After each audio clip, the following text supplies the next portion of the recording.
حاجیوں کی تعداد کے لحاظ سے پاکستان دنیا کے دوسرے نمبر پر ہے اور عمرہ کرنے والوں کی تعداد کے لحاظ سے دنیا کے پہلے نمبر پر ہے، لیکن ایمانداری کے عالمی انڈیکس میں ہمارا نمبر 160 کے قریب ہے۔ لیکن یہ تضاد کیوں ہے؟ ذرا سوچیں، 500 یونٹ کو 1500 یونٹ لکھنے والا میٹر ریڈر، خالص گوشت کے پیسے لے کر ہڈیاں تول دینے والا کسائی، خالص دودھ کا نعرہ لگا کر پانی اور پاؤڈر ملانے والا دودھ فروش، بے گناہ کی FIR میں ہیروئن کی پوڑی شامل کرنے والا انصاف پسند SHO، گھر بیٹھ کر حاضر لگوا کر تنخواہ لینے والا استاد، کم ناپ تول کر پورے پیسے لینے والا دکاندار، معمولی رقم کے لیے سچ کو جھوٹ اور جھوٹ کو سچ بنانے والا وکیل، 10 روپے کے سودے میں 1 روپیہ غائب کرنے والا بچہ، افسر کے لیے رشوت لے جانے والا معمولی سا چپڑاسی، بین الاقوامی مقابلوں میں میچ فکس کر کے ملک کا نام بدنام کرنے والا کھلاڑی، ساری رات فلمیں دیکھ کر فجر کی اذان پر سونے والا نوجوان،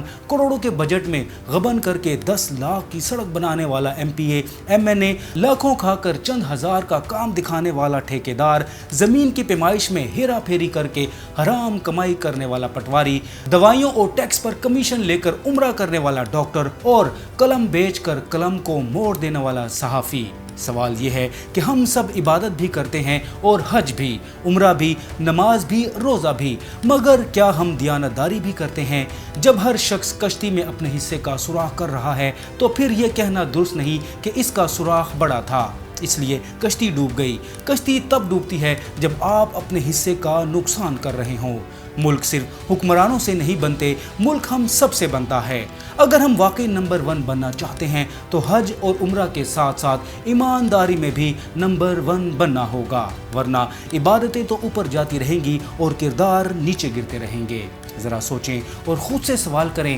کہ کشتی میں سوراخ کہاں ہو رہا ہے؟